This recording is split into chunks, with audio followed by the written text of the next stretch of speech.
Hi, everybody. Good evening. My name is Marci and I'm the founder of the Crazy Girl Project. Thank you so much for being here this evening. Tonight is a very special evening, and thank you so much for joining us.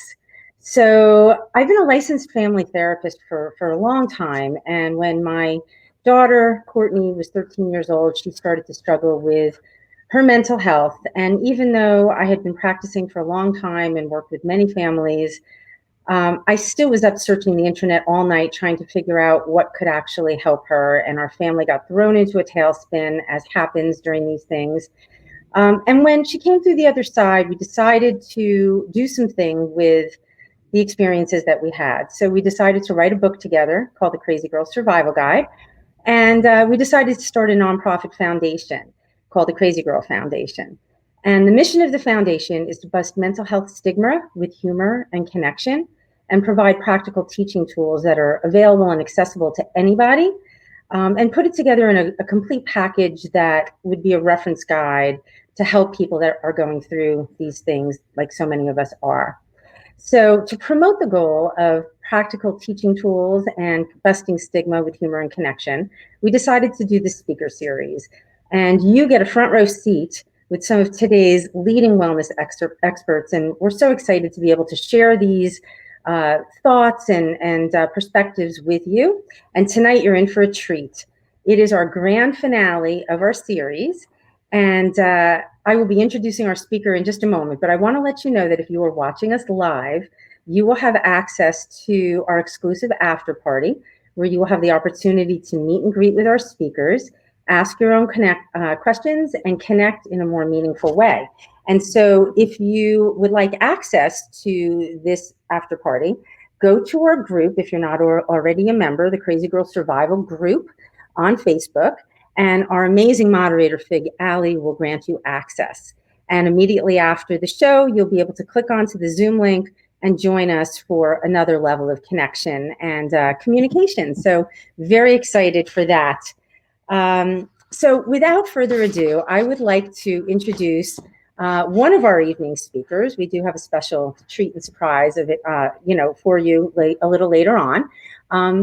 So Alisa Hurwitz, also known as Dr. Drama, is our speaker for this evening. And Alisa is a clinical psychologist in private practice outside of Boston, and she specializes in the autism spectrum, trauma, and gender identity. And as Dr. Drama, she applies her professional knowledge to consult on shows, conduct post-show talkbacks, and interview Broadway and off-Broadway actors. She's been a presenter at Broadway Con and has collaborated on productions with the Cultural Arts Playhouse, Q0 Theater, and the Hidden Ones. Her work can be found on the National Alliance of Mental Illness website, which is a really big deal, Shrink Tank, and you can connect with her at www.drdrama.com. So I am so excited to bring into our evening speaker series, Dr. Alisa Hurwitz. Welcome. Hello. Thank you. Thank you for having me. Oh, thrilled to have you. You are a big deal in the Broadway community, connecting and bridging the intersection between psychology and Broadway, which is a fascinating intersection because so many, creative people have their own struggles. So, for starters, I'd love to know, how did you kind of get into this area of expertise? I by training, of course, I'm a psychologist, and went right from college into graduate school. And that's a whole learning curve. Graduate school, is a whole learning curve, and then early career is a whole learning curve. And then it got to mid-career and kind of, you kind of settled in, and there's still challenges certainly in the day-to-day, and in, working with certain people or dealing, being present and all that comes with this work. But the learning curve kind of drops down. And so, I got into a point in my career where I wanted a different kind of challenge, but love what I do and love the practice that I'm part of, and didn't want that to change. And it just came to me as an epiphany one day, to meld my professional knowledge with my passion for theater, which for me has always been as an audience member. I did the the scattered production when I was a kid, certainly, but I always knew that my role was off the stage, and have been a consumer of theater, from summer stock and cast albums, on the record player at home, all the way up to to Broadway, my whole life. Really catching the bug when I was 16. And so it just came to me as an epiphany that I didn't see anybody out there bringing that particular angle to the discussion about theater, and specifically Broadway, but just theater, musical theater in general. And the kind of, that was the seed of the idea, and where Dr. Drama was born.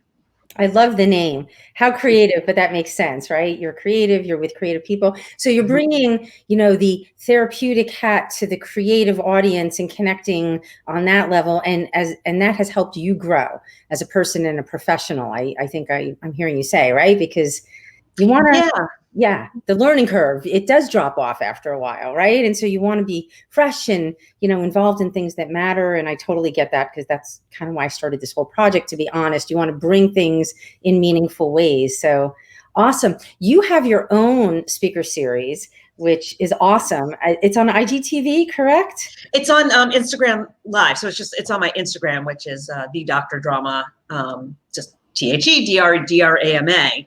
Yes, Mental Health Series Live is what it's called. Oh, that's cool. So, I know that, the most common challenges in, dealing with mental health have to do with anxiety and depression. And do you find that is the same in the Broadway community, or are there any specific aspects of mental health challenges that you find with more creative people or in that community?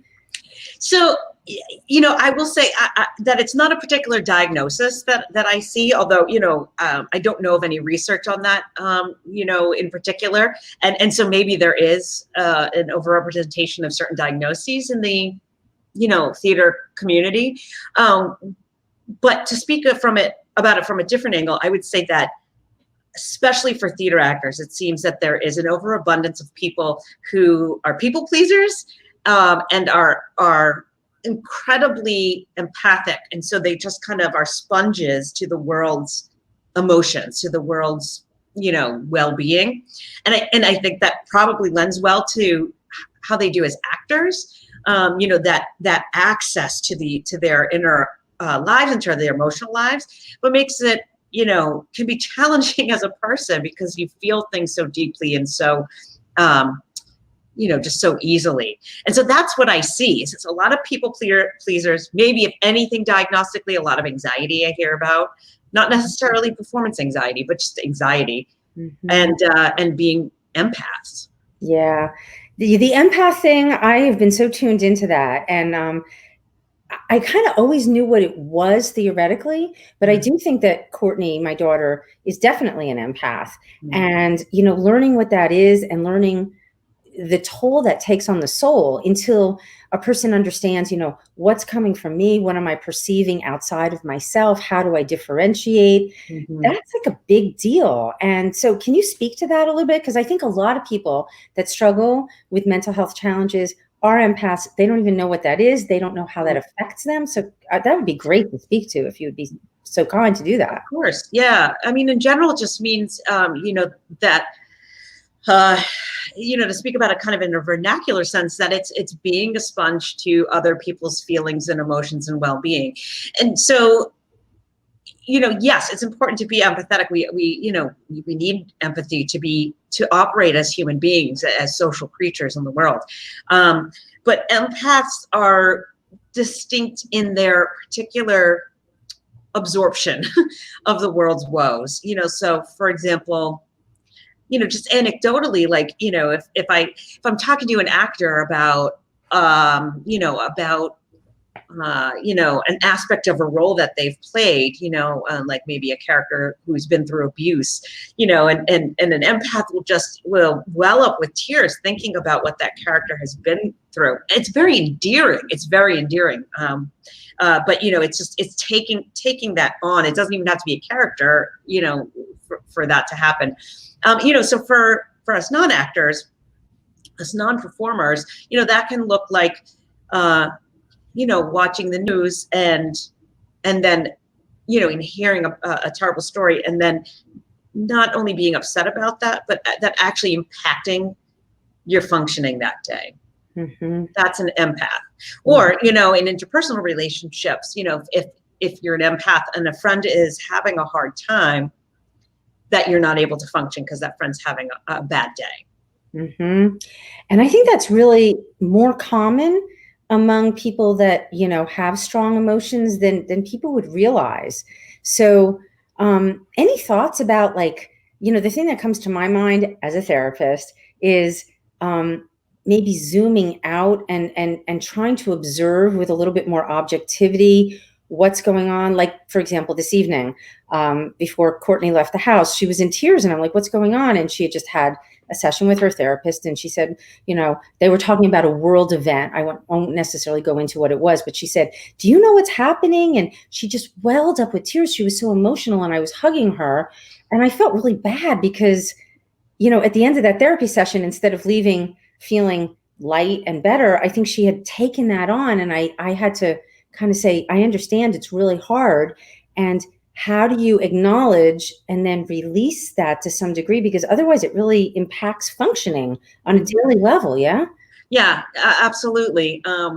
It goes to boundaries, which are so important to our health and emotional well-being, and maybe something that we don't talk about enough in terms of mental health and mental wellness, because they're so important. And in interviewing and in talking with a lot of actors, it's interesting because that boundaries come up a lot, in talking with them about their work. Like, even as, clear an example is, like, how do you leave it at the theater and not take that character and that character's trauma, mm-hmm. that character's journey home with you? And so, like you said, there's some ways to deal with it, such as recognizing what belongs to you and what doesn't belong to you. And this doesn't mean not caring. It just means you can feel it and then put it away. Mm-hmm. What is my problem? What is not my problem? What is mine to do something about? What is not mine to fix? The serenity prayer, saying this, right, as totally as a-religious, but God, grant me the serenity to accept the things I cannot change, the courage to change the things I can, and the wisdom to know the difference.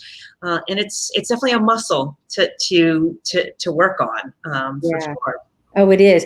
Boundaries are so underrated, misunderstood.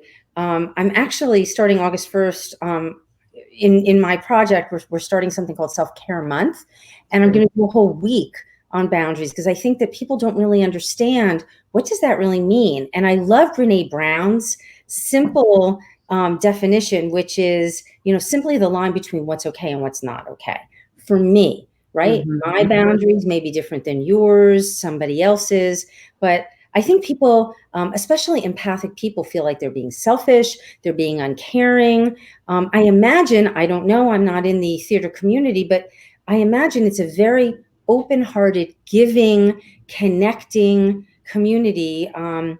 And I wonder if you see, like, any kind of boundary challenges as like something that would be a hallmark in that community. I hear a lot of actors say that they have had to learn how to say no. And part of that is the culture of the theater world. Especially the Broadway community, it's very tight-knit. I mean, in terms of, like, if you work in it, you kind of know everybody who works there. Okay. Or you're only 1 degree separated from any other person in that industry. And so, saying no, that part of the culture is saying yes to things because people are so interconnected in a wonderful way. But it's also, this group of people pleasers who who have a hard time saying no. And that, some of the people I've spoken with about that, they've talked about having to learn how to say no. And what I always say in my clinical work and sessions with people is that, boundaries are challenging because for many reasons. One of the reasons that, learning to enforce your boundaries is hard is because you will say, I'm putting this wall up here and I'm going to make it out of bricks. And then the person runs head first into the wall that you've clearly stated to them you are putting there. And then they say, ouch, you hurt me. And you have to have clarity that they may be hurt, but you told them that boundary was going there. And so if they run head first into it, that's not on you. And there's a learning curve in that, especially for a people pleaser, which I would take it to mean somebody that wants other people to be happy, to fulfill other people's expectations. So, that is a learning curve, not only on the person setting the boundary, but people are used to us behaving in a certain way. And when we change up that structure, it kind of like, throws a little kind of monkey wrench in the mix. So there's a process involved to that. Yeah, absolutely. And that speaks right to my my structural family therapy mind. Me too, yes, right. And people, it disturbs the balance that has been happening for a while, and that can be a good thing. That can be a good thing for the individual and a good thing for the system, but people aren't used to it, and they'll either come along or they won't. I know. Exactly. And hopefully we do all grow. I think that love is, in my experience, is the greatest change agent that exists. So even in a struggling relationship, that love that keeps us moving forward in terms of, what do I need to learn to show up differently in this relationship? Or how do I employ patience if it makes sense? Or how do I kind of let go and let things shake out? It's not easy, right? It's not easy. I mean, human relationships are complicated. Individuals are complicated enough, and then we put two of us, in some kind of interaction or interdependency, and now the complications are exponential. But I think you're right that love is the greatest change agent. It also, certainly, in the context of unconditional love, it's a lot. That makes change much more possible. That supports change. Tell me your thoughts about that. I'd love to hear your thoughts. Yeah. So if somebody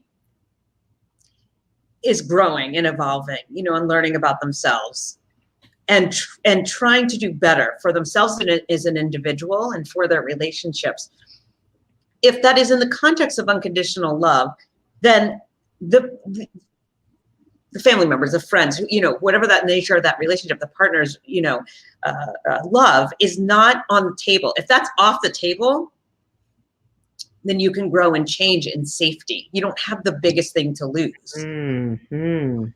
But a lot of people don't have that, right? Oh, I think it's hard. I struggle with that myself. Like past infancy, I think it's natural that there are conditions in our relationship.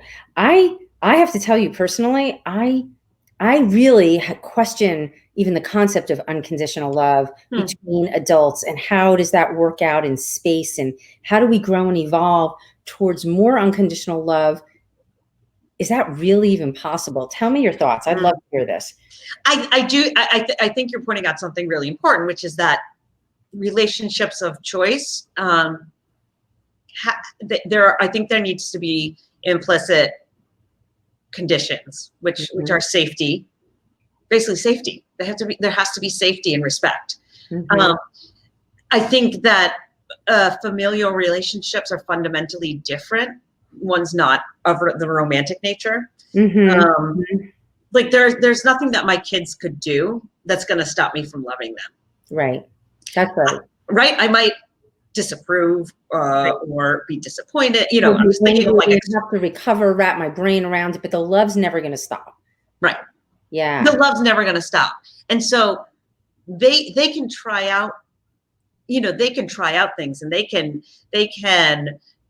challenge, they can learn about themselves from the boundaries that I have as a parent for myself and for them, because that's my role is to help them with that. and they run into them. You know, kids, right? They run into them. Is this strong? Is this real? Right. Yep. And I expect that. I expect them to break the rules, and it's okay. It doesn't change that I love them. So I think there's so maybe what I would say is put an asterisk to what I said before, maybe amend it in kind of response to what you're pointing out, is that it depends on the nature of the relationship. I think familiar relationships ideally are love without condition, and that romantic well, I'll say that there has to be safety and respect in those too. There has to be, right? Yeah. I don't think that a child has to love a parent out of abuse system. No, they will, right? That drive is there, but that's a one-way street for a while. Right. Yes. And it's hard for parents to accept that, for sure. Right. That's the growth that can come. That's love is the change agent that you struggle, right? We got from our family of origin what we got. And, we consciously, enter into relationships, whether it's with children or partners or coworkers. And then we have to practice that. That's like love as a verb, is practicing these skills that might not come so naturally. So that's how we grow and evolve. And I love that. That's awesome. I see for hours. This is great. But I do have a couple of questions I want to get to. Any tools or techniques that you find to be helpful for anxiety, for panic, especially with the theater community? Anything you could speak to about that? The cool thing about actors is, and especially actors who sing, is that they understand breath. And that's something that, of course, as therapists talk about, and dealing with anxiety, talk about a lot.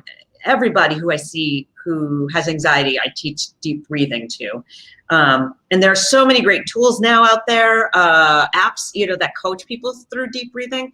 Some people don't like it. It doesn't work for them for a variety of reasons, but I always offer it, and it helps a lot of people. Actors, when I talk about deep breathing, they already know it because they already are so aware of breath. That's great. Yeah. Yeah, because Courtney's a singer. That's good. I use tapping, and I find that the karate chop point is just the singular tapping is really helpful. Yeah. Do you have any other besides breath that's like go-to, easy? I would like people to be able to walk away from these series, yes, with knowledge and being entertained in some ways, but like with practical tools. Yeah. Tapping is another great one, and the Tapping Solution website is a great resource if folks who are listening don't know about tapping. It's just a way of, kind of quick synopsis of it. It's a way of enacting vagus nerve response to kind of slow down the autonomic nervous system. So in other words, it's an antidote to anxiety. Anxiety is your body speeding up, thinking that it has to be engaged in fight or flight. Or freeze, and it's a way of physiologically slowing that down, and it's very effective. And the Tapping Solution, check that out. Another tool that I teach people is about mindfulness. I like to help people conceptualize anxiety in terms of, that it's physiological, that it is emotional. So the emotion of it, and we were just talking about the physiology of it. Whereas there we go, too. And then third, that it's cognitive. And so depending on what is higher for people, some people have more physiological anxiety and less emotional and less cognitive. Some people have very cognitive anxiety. Which means what? There's like thinking, obsessing, grinding in their heads. Yeah. Exactly. Right. And so for the cognitive anxiety, I like to teach people about challenging their automatic negative thoughts. I also like to teach mindfulness. Mindfulness, the challenging automatic negative thoughts is a little bit more in depth to teach. The mindfulness, can kind of go over that in a quick minute, and people can kind of start from there. The idea is that when you're ruminating about something, you're getting stuck in a loop, like you said, right? It's the broken record. Yeah. So how do you get out of that? You bring yourself back into your physical being, because it's like you're kind of disconnected. You're like in this thought cloud, like above your head, instead of being in your body and yourself. Right. And so connecting to your body and your physical experience through the five senses, and really in depth getting into detailing what it is that you're experiencing, what you're seeing, describing the color, the depth of it, the shine of it, whatever the case may be.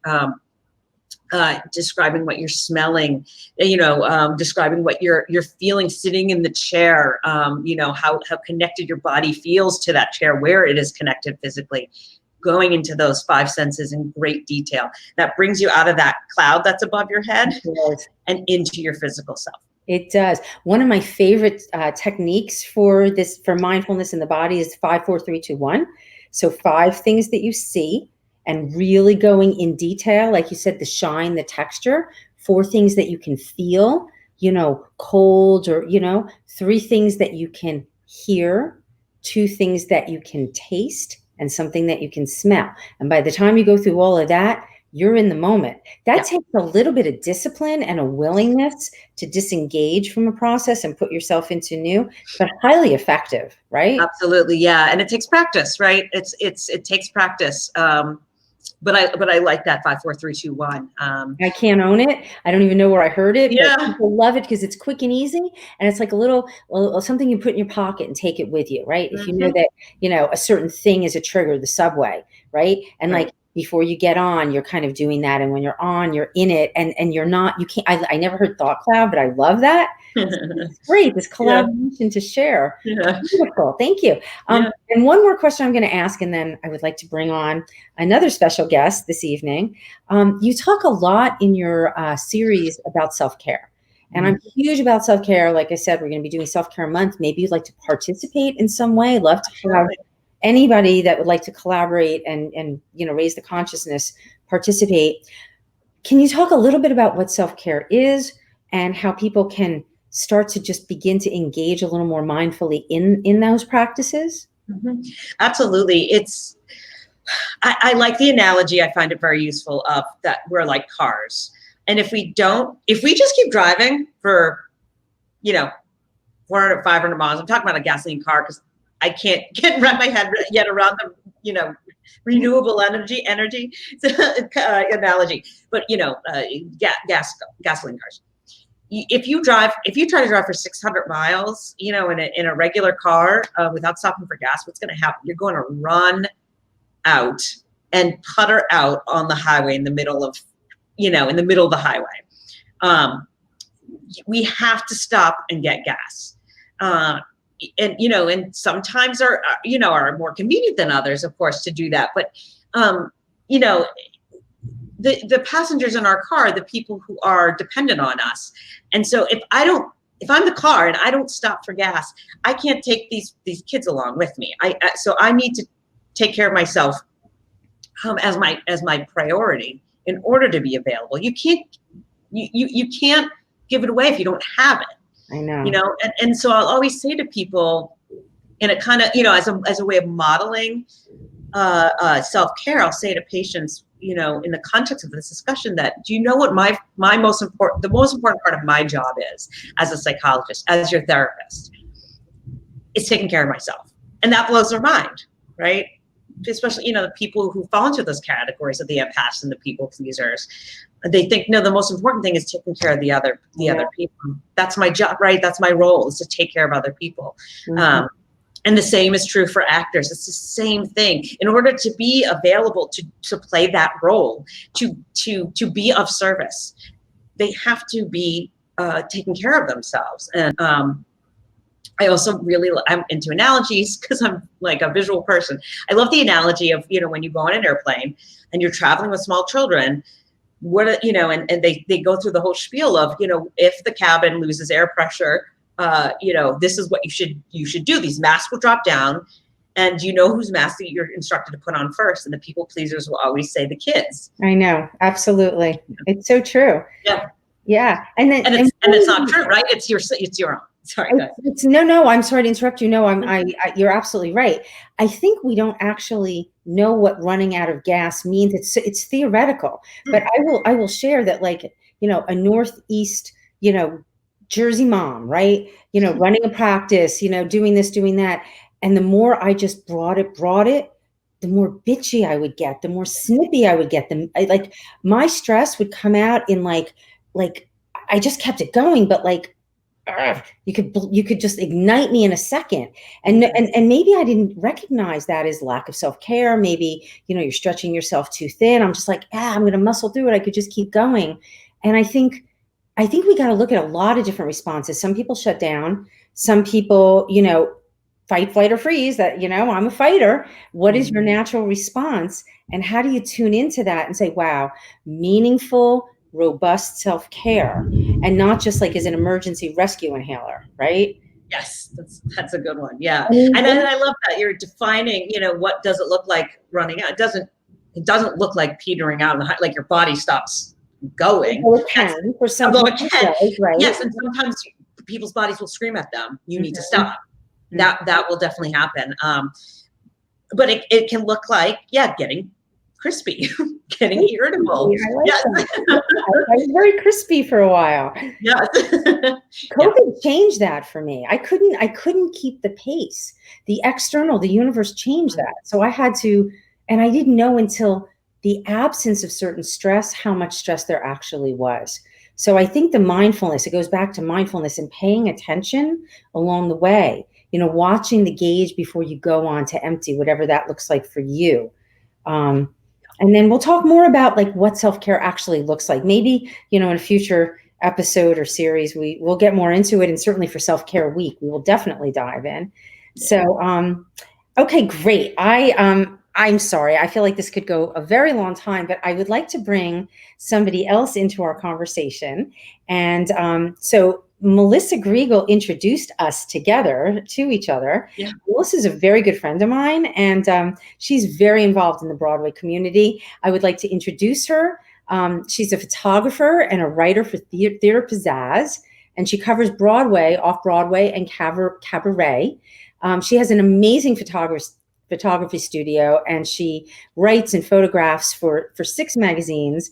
But she's so much more than this. I would like to share that she is also a member of our Crazy Girl board, also a fellow crazy mama, my dear friend, mahjong player extraordinaire. And I would like to bring her into the stream. Hello. Welcome, Melissa. Thank you for joining us. Thank you for having me. I'm very happy to be here. Oh, so happy to have you on. So you connected Alisa and I for this conversation, and I think you connected with Alisa at Broadway Con, if I'm Broadway correct. Con a few years ago, yes. So I'm going to give this over to you guys to talk a little bit about a different aspect of the theater community. So Melissa, I'm gonna kind of give this over to you. Well, I know that years ago, a lot of the Broadway shows were very vanilla and talked about general things, happy things, some not so PC things. And now, in recent years, we've seen a lot more serious topics.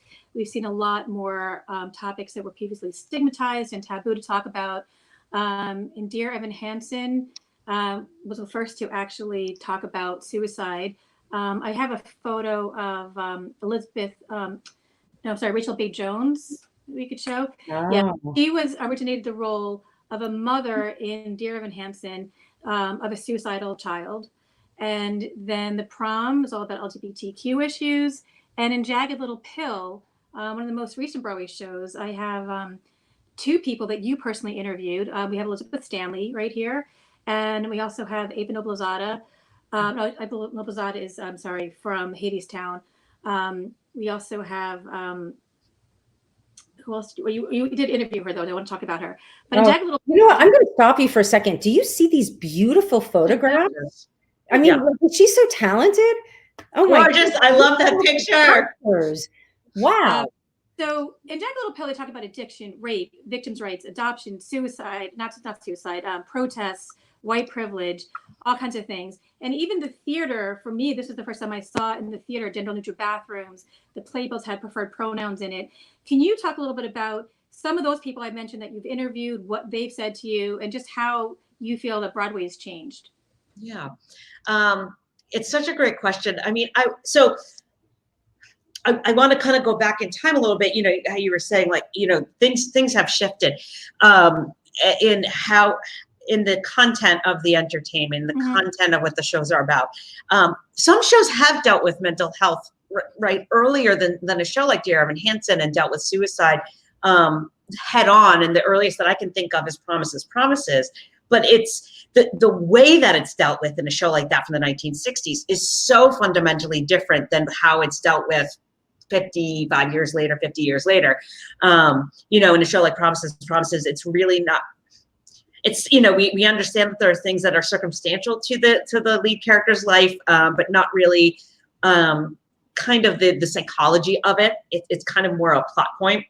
And then we get to a show like Next to Normal in the mid 2000s, where now, you know, it's being talked about in a much more complex way, you know, given that that's a show that deals with mental health straight on, you know. And so then, you know, Dear Evan Hansen, it does feel like there's this renaissance going on right now, you know, from a show like Head Over Heels, you know, time feels irrelevant now, but what was that, like, it closed probably close to 2 years ago, you know, where it's a show that has non-binary characters, trans characters, genderqueer characters, you know, a queer relationship as the romantic lead romantic storyline that just it's incidental that it's two women, or two, I'm sorry, that it's a queer relationship. And, you know, and from that to something like Jagged Little Pill, which takes on the world. If people don't know, it's based on the music of Alanis Morissette, and so that sounds like the setup for a jukebox musical. It's not that at all. It does have all of her music in it in 2 songs that she wrote for the show, but it is not just a showcase for her music. It has an incredible book by Diablo Cody, who wrote Juno, and it takes the world on as complex as it is, and you know, I think it's what, you know, audiences want. Audiences want shows that are real, and you know, there's probably a whole conversation to have about that, about the sociology of that, you know, about when we just want, as a society, just straight on entertainment, and when we want things to be more honest. Right? But we're at a time where we just want it. We want it to be honest, and it does seem like it's not just a pendulum swing, but also a forward progression. Yeah, I agree, and I also feel that they're getting more to the real issues, like where some things in Dear Evan Hansen to me didn't feel quite as real, where in Jagged Little Pill it seemed more spot on with how things are really actually happening in the world right now. And speaking of Broadway, obviously Broadway's been shut down. It keeps getting delayed and delayed.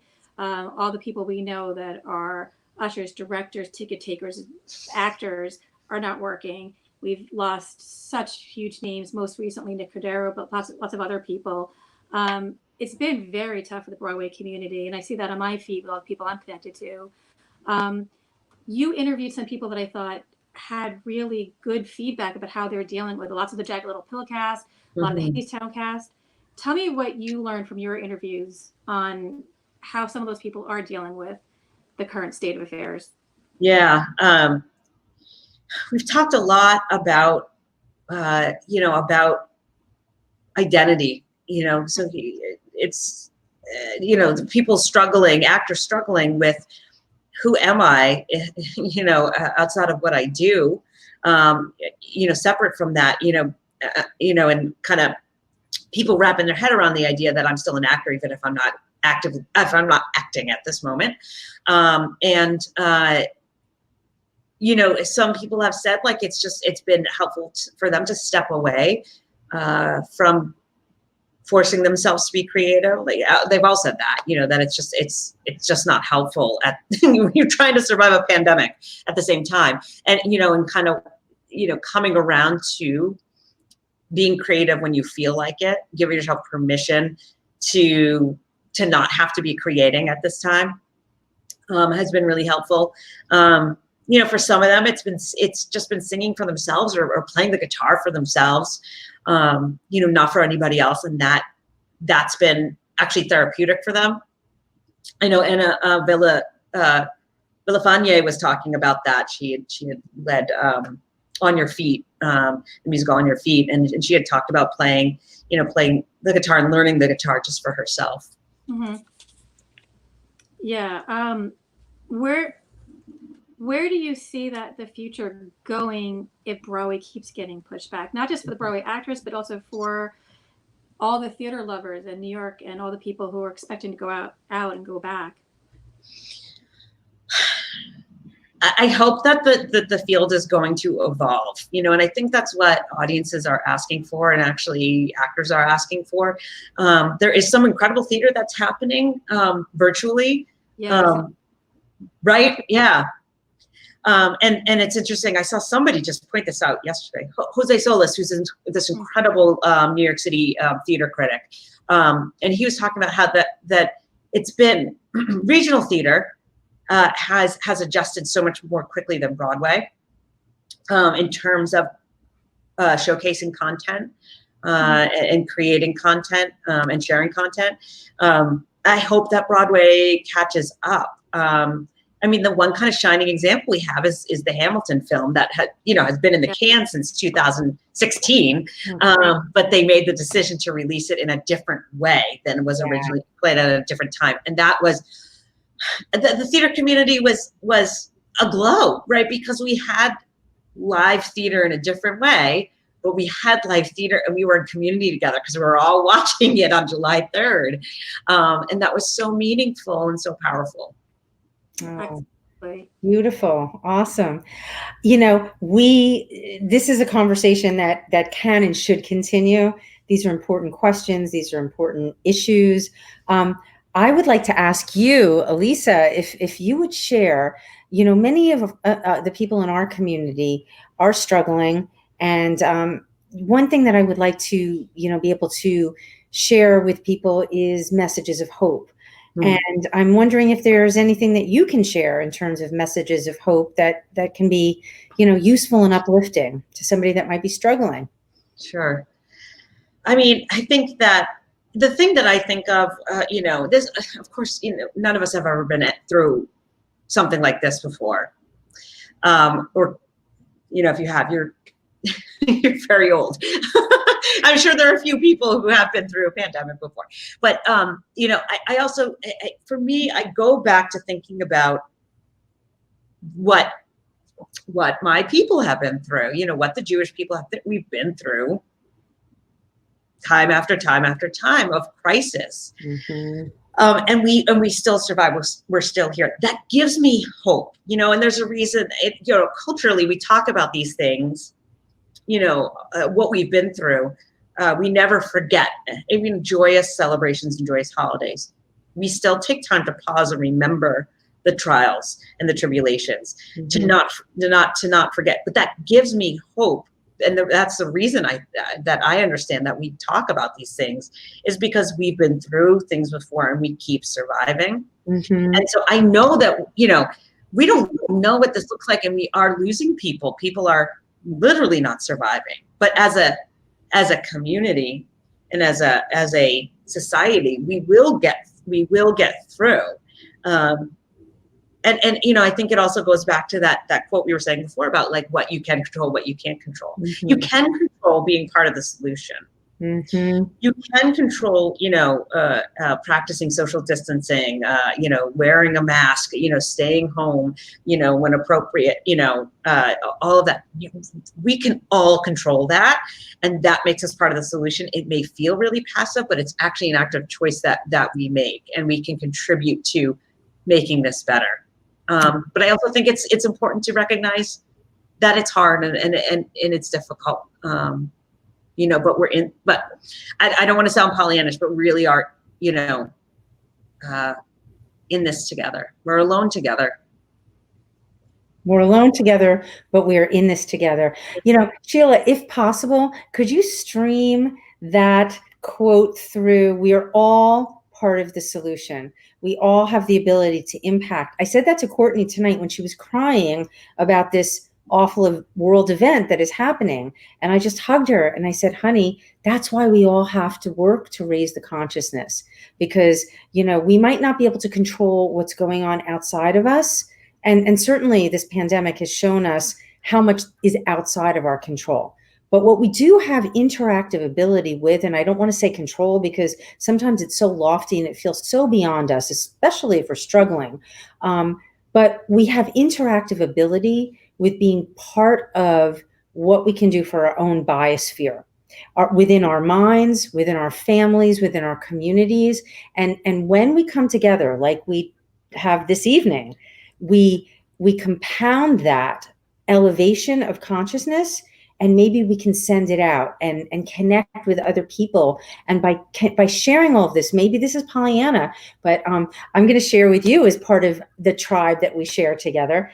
I talk in my practice about the Dayenu theory, right? So we know what Dayenu is. If there was nothing else and everything was absolutely awfully, horribly shitty, I'm still really grateful for this. And so I'm going to say Dayenu for Melissa, for your sharing your beautiful gifts, for Alisa, you working with your clients and helping raising the consciousness. Melissa, I'm going to go back to you as a friend, helping me, keep moving forward so we can all do the work that we do to connect and elevate. And that's what we have within our control, even if we're not feeling it that day. So we pass it off to somebody else in our team. They carry it for a while, but we come together to work as a community. That's so important, I believe. Any thoughts, guys? Anything you want to share on that one? Said what you said, Alisa, because I totally relate to that. I'm Jewish too. You can't tell by my last name there, but I am. And as Marci said earlier, I am a crazy mom. Also, I have 2 children that suffer from depression, anxiety issues, and I did a lot of that stuff. And my brother recently asked me, after I went through a lot of serious issues with them, how do I keep going? How do I keep together? How do I pull together? It goes back a little bit to that conditional love you guys talked about in the beginning, because they're my children. But also I said, it's in my DNA. We're still here. We've been through pogroms. We've been through this. We've been through everything. And he said he never thought it that way. This is my brother. And he said, I never really thought of that. And I said, he goes, but lots of Jewish people don't feel that way. And I said, I don't know. I just feel it in me. I feel like people try to kill us over and over again, and we're still here, and we'll survive. And I just feel that, like, you just keep going. And I think any marginalized community can relate to that sense of, okay, we got to band together. And I think at this point, I have to say this, I think for the most part, we're all connected to some kind of community that struggles and suffers. I don't care what the body is that the soul is housed in. We are all struggling and suffering through COVID. It's kind of like the great leveler, right? So, to realize that we struggle and to realize that we can compound what we have to the greater good. And that's what we have to keep doing. And so, Alisa, any thoughts here? Any final thoughts? I mean, I think it is the great, equalizer, but also does, impact some marginalized communities more so than others, such as the Black community. The rates of COVID are disproportionate. But I love, what you were saying about Dayenu, because to me that also is gratitude. It would be sufficient, right? It would be enough if I just had this shelter. It would be enough if I just had my kids and our safety and our health. It would be Dayenu, right? And gratitude, I keep saying this in the mental health series with folks, that gratitude can coexist with acknowledging pain and hurt and difficulties. That we can have gratitude at the same time that we can have acknowledgement of difficult feelings. And I think that's the place that we're all in right now. Yeah. Oh, you're making me emotional. This is really what the Crazy Girl Project is about, is we acknowledge the things that we struggle with, right? And we come together in community to uplift, to support, to connect. And that's what we can do. So I'm going to say gratitude, Dayenu, for Melissa, for Alisa. I am so excited to see you guys at the after party. And everybody that's watching is able to join us. So I'm going to blow you kisses. I'm going to see you in just a couple of minutes. Thank you for your expertise, for your beautiful gifts, for your photos, and for your generosity this evening. Thank you. Thank you. Okay. Guys, this is the last in our series, and it's bittersweet for me because maybe 3 months ago, I sat down with Sheila Saya, and I said, I would love to bring some meaningful strategies for wellness to the world during COVID. How can I create a speaker series? And she helped me in this collaborative process about how to bring this information to the world. So my gratitude is to Sheila, and my gratitude is to so many people. I'm going to take a minute. I'm going to read this because I don't want to leave anybody out. Everybody that made our speaker series possible is a hero and a rock star to me. And I want to take a moment to just outline everybody that came together to share their wellness strategies with us. Each episode brings different wellness strategies to your living room. And I would encourage you all to, join into the replays and to watch some of these because you're going to get amazing information. So Dr. Ed Barbarito is a gastroenterologist that talked to us about gut-brain health. Thank you for that. Carrie Riley is an amazing comedian and lifestyle expert. She opened up and shared about her own struggles, and that even if you are sharing comedy, there's tragedy right behind it. And Fig, who is our moderator, is creating an amazing project with comedy that you will have access to at some point soon in the future. I was able to talk with one of my amazing teachers, Beryl Bender-Birch, who is an icon in the yoga and meditation community, and she shared so much with us from those perspectives. Heather Maloney is a musician that followed her dreams and went forward and created a music career that touches the heart of so many people. And her mom, Kaylo, who's my dear friend, sat with me and we got to have some conversations about what that process was about. Lisa Luton is a nutritionist and lifestyle coach that shared so many amazing practical pieces of knowledge about health, wellness in the body and the mind. I got to speak to Dr. Laura Berman, who is a rock star of sex and relational health. That was just a highlight for me to be able to converse with her. I've been a fan for so many years. Thank you, Laura Berman, for joining us on this series. And this evening, getting to speak to Dr. Drama, Alisa Hurwitz, and Melissa Griegel, my dear friend, about Broadway, theater, creativity, being empathic, setting boundaries, wonderful, wonderful things. Thank you to my speakers. And I really encourage you all, if you're not part of our Facebook group, we have an amazing group of like-minded individuals from all over the world. We have 25 countries represented, and we come together to share practical solutions for wellness, our challenges, some humor, some intellectual stimulation. It's a great group of like-minded people. Please join us if you are so inclined. I would like to thank Courtney, my amazing teacher, and my other daughter, Jordan, who I don't talk about enough, but what a teacher to me as well. And Jordan, I love you so much. I'm so proud of you following your dreams, becoming an engineer, graduating in the time of COVID. My husband, Henry, who is a partner to me through big and little, up and down. Thank you to my family, to everybody that has contributed to my personal growth. I'd like to thank Sheila and Dina from Saya Productions for making this amazing, beautiful speaker series. Fig Alley, who is my confidant, my moderator, and makes me laugh every single day. Monica Wagner makes our beautiful graphics. Thank you, Monica. Daniel Roast helps with social media. It really takes a village.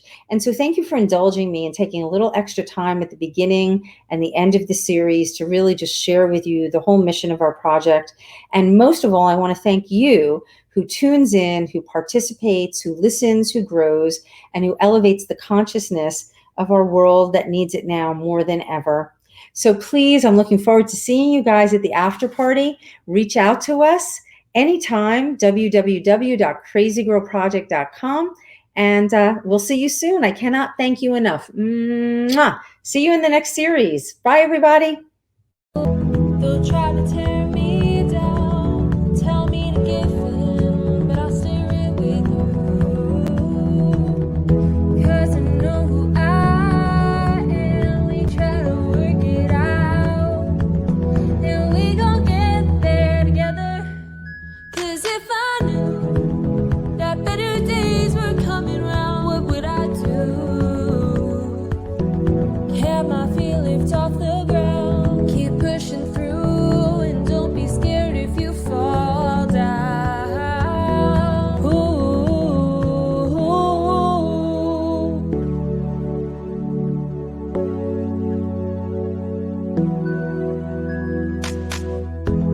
They'll try to tear me down, tell me to give in, but I'll stay right with you. 'Cause I know who I am, we try to work it out, and we gon' get there together. 'Cause if I knew that better days were coming round, what would I do? Have my feet lift